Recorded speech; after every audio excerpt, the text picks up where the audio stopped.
오늘의 사연 지금 바로 시작해 볼게요. 과거에 제가 친하게 지내던 누님이 한 명 있었습니다. 나이 차를 무색하게 만들 만큼 미모라든지 누님의 여성스러움이 바깥 동네까지 소문이 나서 유명세를 떨치던 사람이었으니 얼마나 괜찮은 사람인지는 이 정도만 설명해도 충분할 것 같습니다. 저랑은 우연찮게 친해지게 되었고 저도 솔직히 이 누님하고 잘해보고 싶은 흑심이 더 커서 누님하고 자주 만나거나 했지요. 그런데 같이 술 마시다가 한참 분위기가 좋았는데 옆자리에 좀 싸움 좀 한가닥 할 것처럼 보이는 테이블이 있었는데 자꾸 저희 쪽을 흘끗흘끗 쳐다보는 겁니다. 아무래도 누님 정도 되는 미모의 여자가 저랑 있으니 시비를 걸고 싶었던 것 같습니다.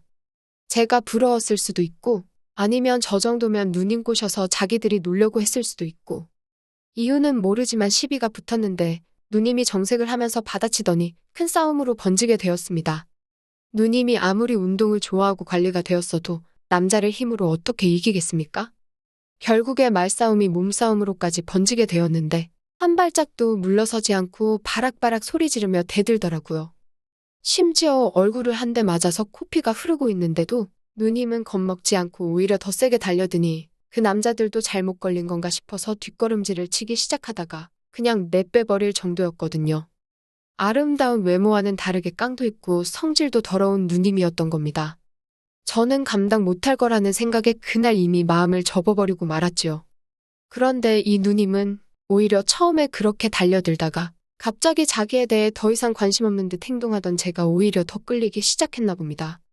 또 괜히 같이 술 마셨다가 시비가 붙으면 어쩌나 싶어서 최대한 피하려고 했는데 결국 이 누님의 집요함이 이겨서 결국 다시 만나게 되었지요. 이 누님이 술 하나만큼은 또 끝장나게 마십니다. 저도 어디 가서 주량 이야기 나오면 빼지 않는 사람인데 이 누님하고 마시면 날이 밝을 때까지 계속 마시는 게 기본이었습니다. 자존심 때문에 그런가 적당히 마셔서 기분 좋으면 좋은데 이 누님 성격상 상대방이 술에 뻗는 걸 못 보면 자기가 졌다고 생각하는 것 같더라고요. 그래서 이 누님하고 결국 그렇다 할 추억도 못 만들고 맨날 술 먹다가 둘 다 서로 뻗어버리지를 않으니 그냥 날 밝으면 헤어지고 그런 식의 만남이 잦았습니다. 그렇게 만나면 저는 다음날이 너무 피곤하기도 하고 해서 한동안 이 누님하고 만남을 또 피하게 되었지요. 그러다 우연찮게 오랜만에 누님을 만나게 되었습니다. 저보고 오랜만이라고 잘 지냈냐고 하더라고요. 오랜만에 보는 이 누님의 미모는 안 보는 동안 훨씬 더 무르익어 있는 상황이었습니다.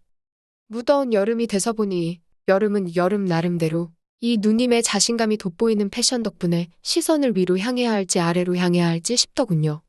또 만나자마자 술을 마시기 시작했는데 옛날 이야기하면서 한두 잔 나누다 보니 벌써 새벽 2시가 돼버리더군요. 어차피 이 누님은 술을 더 마셔봐야 취하지 않을 텐데 그게 무슨 의미가 있겠나 싶어서 그냥 제가 술 취한 척하고 일찍 들어가 봐야겠다는 식으로 나왔습니다. 그러면 적어도 제가 술이 안 깨서 피곤할 일은 없을 테니 말입니다. 그런데 누님은 왜 벌써 들어가냐고 하면서 오랜만에 보니까 술이 많이 약해졌다면서 저만큼 술 마시는 사람도 찾기가 힘들다고 정 피곤하면 장소를 바꿔서 마시자고 하더군요. 그러면서 누님이 혼자 사는 원룸에서 더 마시다가 정 힘들면 거기서 자고 가라고 하는 겁니다. 처음엔 더 마셔봤자 끝이 안 날 술자리일 텐데 무슨 의미인가 싶다가 생각해보니까 장소가 누님이 혼자 사는 원룸이라면 이야기가 다르지 않나 싶었지요. 그때부터 자꾸 누님이 입고 나온 민소매티나 짧은 반바지가 계속해서 제 시선에 걸리기 시작하는 겁니다. 밖으로 보는데도 이렇게 대단한데 실제로 그 안쪽은 얼마나 대단할까 싶기도 하고요. 누님이 사는 집에 가니 누님처럼 화려하게 해놓고 살 줄 알았는데 별로 꾸며놓지도 않았더라고요. 군데군데 조금 치우기 귀찮아서 대충 물건을 쑤셔박아 놓은 곳이 곳곳이 있었지만 그렇다고 정리가 아예 안 되어 있는 건 아니었습니다. 거실 겸 주방에 두 사람이 마주 앉으면 꽉 차는 식탁에서 같이 술을 마시고 있었습니다. 그런데 누님 등 뒤로 해서 누님의 방이 시야 안에 들어왔는데 사람 겨우 하나 누워서 잘 법한 침대가 보이더라고요.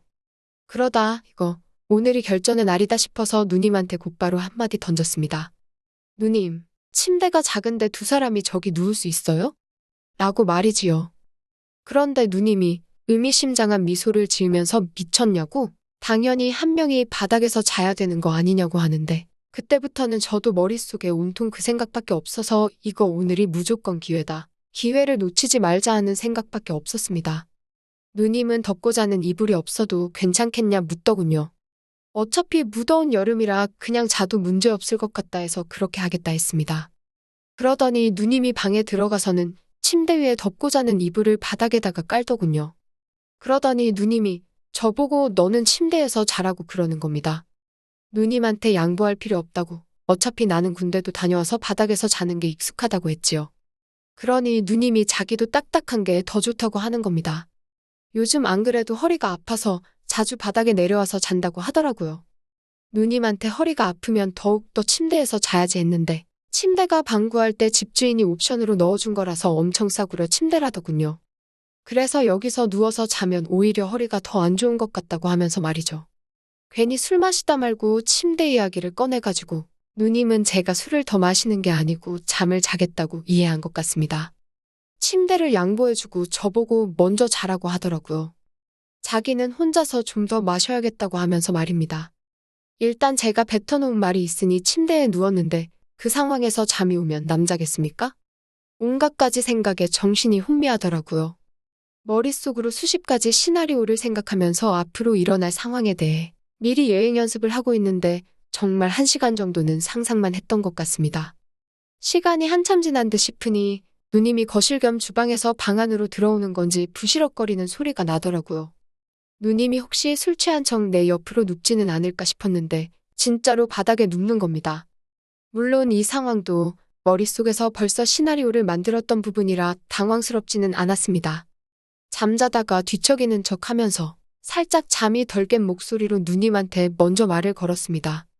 이 침대가 진짜 별로인 것 같다고. 허리가 너무 아프다고요. 그러니까 누님이 내 말 맞지? 하면서 딱딱한 바닥이 훨씬 좋다고 하면서 저보고 한번 바닥에 누워보라는 겁니다. 여름이지만 보일러를 켜놔서 바닥이라고 그렇게 차갑지가 않다고 하길래 허리가 뻐근한 척 애구구구구 하면서 슬쩍 누님 옆으로 누웠지요. 그런데 누님이 장난기가 발동했는지 제 쪽으로 몸을 빙글 돌리더라고요. 얼굴이 거의 코가 마주 닿을 정도로 가까이 와 있는데 그 순간 정말 숨이 멎어버리는 듯 했습니다. 이 누님을 이렇게 가까이서 본 적이 없었는데 정말 예쁘기는 예쁘더라고요. 그러더니 누님이 그럼 바닥에서 자라고 하더니 자리에서 일어나 침대로 가려고 하는 겁니다. 이 누님이 일부러 나랑 밀당을 하려는 건지 아니면 진짜 아무 생각이 없는데 나 혼자 오바하는 건지 싶더군요. 솔직히 그 상황에서 잠이 더 오겠습니까? 누님은 저를 별로 신경도 안 쓰는 듯 한 5분도 안 돼서 새근새근 숨소리만 들리는 게 그냥 잠에 든 것 같았습니다. 더는 안 되겠다 싶어서 에라 모르겠다 하고 자리에서 일어났습니다. 누님은 세상 모르고 자고 있는데 정말 제가 옆에 누우면 딱 맞겠다 싶을 정도로 침대 한켠에 자리가 남아 있었습니다.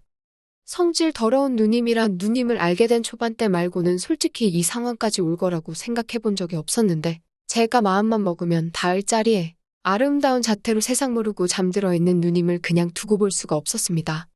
그러다 이 누님 성격을 아는데 괜히 잘못했다가 큰 난리가 나는 게 아닌가 싶어서 결국 포기하고 다시 바닥에 누웠지요. 떨림에 오지도 않는 잠을 청하며 뜬 눈으로 버티고 있는데 침대에서 부스럭 소리가 나더니 누님이 남자가 그렇게 대범함이 없어서 어디 써먹겠냐고 하면서 이젠 자기가 못 참겠다며 바닥으로 내려오더군요. 집에서 같이 술 마시자고 할 때부터 신호를 준 거였는데 그냥 먹으라고 준 거나 마찬가지인데 입안으로 떠먹여줘야 먹겠냐고 하면서 이 누님한테 한참 배워야겠다고 하더니 앞으로 잘 가르쳐주겠다고 하는 겁니다. 침대 놔두고 바닥에서 해서 그런가 아침에 일어나니 무릎이며 여기저기 멍투성이더라고요. 그런데 멍 같은 건 중요하지 않았습니다.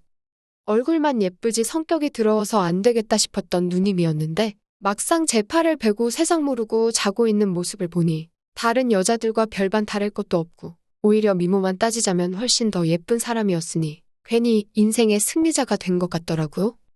제 예상대로 누님이 주변에 누님하고 어떻게 해보려는 남자들이 많은데 오히려 제가 그때 일찍 누님에 대한 마음을 접어서 그게 의외로 누님한테는 자존심이 상하는 일이었나 봅니다.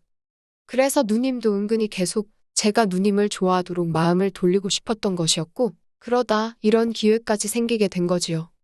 그날 이후로 누님하고는 연애를 시작하게 되었습니다만 누님에서 내 애인이 되었다고 해서 그 성격이 어디 가는 게 아니더라고요. 사소한 일에도 사람을 잡아먹을 듯 싸움을 거니 솔직히 성격 차이가 너무 심해서 만남을 오래 이어갈 수는 없었어요. 누님이 순종적일 때는 딱 둘이서 같이 시간을 보내는 밤, 그 시간 말고는 없었습니다. 그것만 두고 보고 살자니 솔직히 누님 성격을 제가 이겨먹을 수도 없을 것 같고 아무래도 안 되겠다 싶어서 헤어지게 되었습니다. 제 인생을 돌이켜보면 아직도 그 누님보다 아름다운 여자는 제 역사에 없습니다. 누님하고 데이트 다닐 때도 기고만장해져서 어깨에 힘 좀 주고 다녔는데 그런 부분이 못내 아쉽기는 하군요. 그래도 그 누님도 이제 나이도 먹었고 시집도 진작에 갔을 텐데 그 성질 죽이면서 잘 지내고 있는지 아니면 결혼을 해서 남편도 저한테 했듯이 휘어잡고 살고 있을런지 그거 하나는 궁금하긴 하네요. 오늘의 사연은 여기까지네요. 긴 사연 끝까지 들어주셔서 감사합니다. 구독과 좋아요 잊지 말아주세요.